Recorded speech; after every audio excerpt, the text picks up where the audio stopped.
Pernah nggak, kamu punya rencana besar, tekad kuat, motivasi penuh. Tapi entah kenapa, besoknya semua itu hilang begitu saja. Kita selalu mulai dengan semangat tinggi. Tapi pikiran kita suka berubah. Hari ini fokus, besok ragu. Hari ini rajin, besok nggak ada tenaga. Dan tanpa sadar, bukan karena kita lemah, tapi karena mindset kita belum solid. Kita masih dikuasai mood, bukan komitmen. Kita masih menunggu, perasaan pengen, padahal konsistensi dibangun justru ketika kita nggak pengen. Konsisten itu bukan soal kuat atau lemah. Bukan soal punya waktu atau nggak punya waktu. Konsisten adalah soal mengatur ulang kepala, agar kita berhenti menunggu mood, dan mulai bergerak karena pilihan, bukan perasaan. Kalau kamu perhatikan, semua orang yang berhasil itu bukan selalu rajin setiap hari. Tapi mereka punya satu hal yang sama. Mereka membuat rutinitas yang lebih kuat daripada rasa malasnya.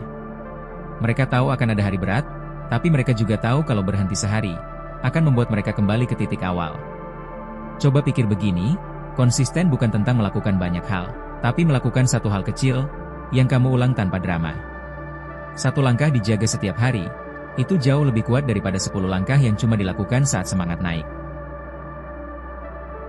Ada satu titik dalam hidup, ketika kamu sadar bahwa konsistensi bukan soal kuat, tapi soal jelas apa yang kamu mau, jelas apa yang kamu kejar, dan jelas siapa dirimu saat melakukannya. Itu momen ketika kamu berhenti membuktikan diri ke orang lain, dan mulai membuktikan diri ke dirimu sendiri. Bayangkan seseorang yang tiap hari bangun sedikit lebih awal, lalu melakukan satu hal kecil, berulang, tanpa drama, tanpa pamer. Hari pertama terasa ringan. Hari ketiga mulai berat. Hari ketujuh, muncul rasa ingin menyerah. Tapi dia tetap melangkah, karena yang dia kejar bukan hasil cepat, melainkan ritme hidup yang membuatnya jadi manusia yang lebih kuat. Lalu suatu hari, dia menoleh ke belakang, dan sadar bahwa perjalanan kecil itulah yang mengubah seluruh identitasnya. Tarik napas pelan, ingatkan diri kamu, aku tidak perlu sempurna. Aku hanya perlu hadir, satu langkah setiap hari. Itu saja sudah cukup untuk menciptakan perubahan besar. Konsistensi bukan tentang kuat terus-menerus, tapi tentang tidak menyerah saat hati sedang berat. Setiap kali kamu kembali melangkah, walau sedikit, itu sudah kemenangan yang banyak orang tidak mampu lakukan.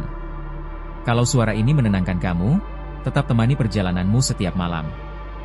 Kita tumbuh bersama, pelan, tapi pasti. Semoga hari-harimu dipenuhi ketenangan. Semoga setiap langkahmu dipandu oleh keyakinan, dan semoga apapun yang kamu kerjakan, dipermudah, dilancarkan, dan mendatangkan kebaikan tanpa henti.